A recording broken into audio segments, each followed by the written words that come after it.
अस्सलामुअलैकुम। Pharma medicos में students एक दफ़ा फिर से खुशामदीद।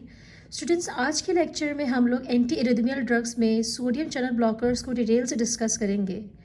Yesterday we have discussed the classification of sodium channel blockers के सोडियम चैनल ब्लॉकर्स में 3 क्लासेस ऑफ कैटेगरी की ड्रग्स होती है, क्लास 1A, 1B और 1C। सबसे पहले हम लोग क्लास 1A ड्रग्स को डिटेल से डिस्कस करेंगे। अगर हम इसकी बात करें इसके मैकेनिज्म ऑफ एक्शन की, तो स्टूडेंट्स यहाँ पर इसके मैकेनिज्म ऑफ एक्शन को मैंने स्टेप बाय स्टेप डिटेल से डिस्कस किया हुआ है।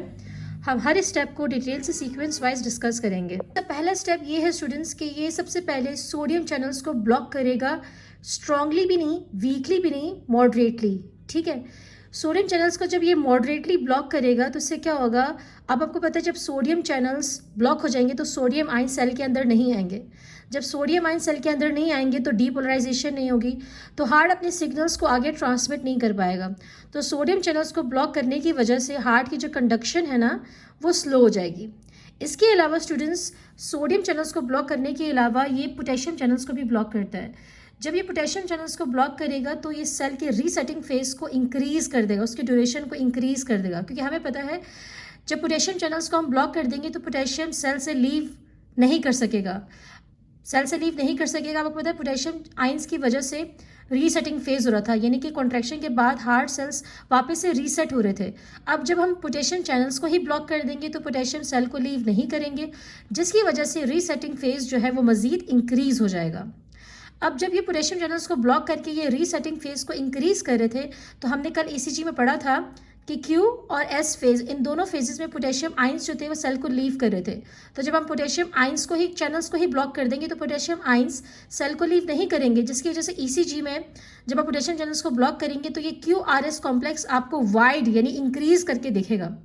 तो 1A क्लास की ड्रग जब हम यूज़ करेंगे तो ईसीजी में आपका QRS कॉम्प्लेक्स जो है वो वाइड हो जाएगा, बड़ा हो जाएगा। क्यों? Because they block the potassium channel, जिसकी वजह से रीसेटिंग फेज जो है उसका ड्यूरेशन इंक्रीज हो रहा है। ठीक है, उसके साथ अब ये QRS कॉम्प्लेक्स वाइड हुआ by blocking the potassium channels, और रीसेटिंग फेज भी ड्यूरेशन इंक्रीज हो रहा है। रीसेटिंग फेज का ड्यूरेशन इंक्रीज होने के साथ साथ ये एक्शन पोटेंशियल के ड्यूरेशन को भी इंक्रीज कर देंगे। उसके साथ ये इफेक्टिव रिफ्रैक्टरी पीरियड को भी इंक्रीज कर देंगे, जिसको मैंने यहाँ पर लिखा हुआ है ERP।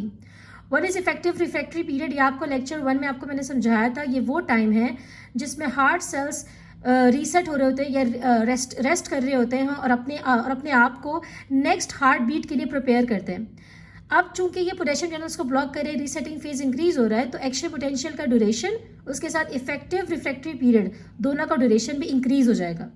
उसके अलावा जो क्लास 1A ड्रग्स हैं वो हार्ट के एट्रिया में भी एक्ट करते हैं और वेंट्रिकल्स पे भी एक्ट करते हैं।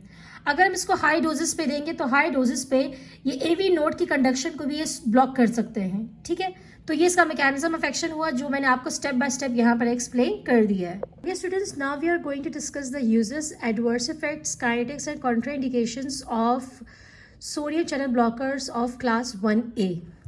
सबसे पहले हम बात करते हैं यूजेस की। पहला यूज़ ये है कि हम इसको एट्रियल वेंट्रिकुलर एरिथमियाज में यूज़ करते हैं। As I have told you कि एट्रिया में भी एक्ट करते हैं, वेंट्रिकल्स में भी एक्ट करते हैं और हार्ट बीट को स्लो करते हैं। तो हम इसको एट्रिया और वेंट्रिकुलर दोनों एरिथमियाज में यूज़ कर सकते हैं। इसका यूज़ है AV जंक्शनल एरिथमियाज। जैसे कि हमने पढ़ा कि AV नोड कंडक्शन को भी स्लो करता है हाई डोजेस पे, तो हम इसको AV जंक्शनल एरिथमियाज में भी दे सकते हैं, और इसके अलावा वेंट्रिकुलर टैकी एरिथमियाज। अब हम बात करते हैं एडवर्स इफेक्ट्स की। सिंकोनिज्म, हेडेक, डिजीनेस, ये हैं क्यूनिडाइन के कॉमन एडवर्स इफेक्ट्स। एसिस्टोल, साइकोसिस, arthritis and long term treatment में ये कॉज कर रहे हैं, ये एडवर्स इफेक्ट्स हैं प्रोकेनामाइड। इसके अलावा ये थ्रोम्बोसाइटोपिनिया भी कॉज कर रहा है। Dry mouth, blood vision, constipation, glaucoma, ये एडवर्स इफेक्ट्स हैं डाइसोपायरामाइड के। अब हम बात करते हैं काइनेटिक्स के। क्यूनिडाइन, उसकी एब्जॉर्प्शन कम्प्लीटली हो जाती है ओरली कंप्लीट, इसलिए हम इसको ओरल रूट से देते हैं। प्रोकेनामाइड को भी हम ओरली दे सकते हैं, लेकिन नॉर्मली हम इसको IV और IM में भी दे सकते हैं, यानी इंट्रावीनस और इंट्रामस्कुलर भी हम दे सकते हैं। कॉन्ट्राइंडिकेशंस की मैं बात करूं, so it is contraindicated in heart failure और हाइपोटेंशन।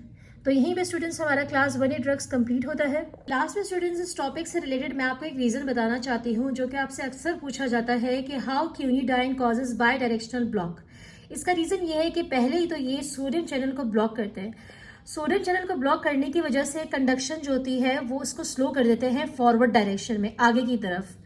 अब जब ये दोबारा से पोटेशियम चैनल को ये ब्लॉक करेंगे सोडियम के साथ, तो रीसेटिंग फेज को ये लॉन्गर कर देंगे। अब जब रीसेटिंग फेज लॉन्गर होगा, इसका मतलब है कि सिग्नल जो दोबारा वापस आना चाहते थे ये उसको भी अलाउ नहीं करेंगे, यानी कि फॉरवर्ड और बैकवर्ड दोनों तरह से सिग्नल्स को ये ब्लॉक कर रहे हैं। That's how it causes bye directional block.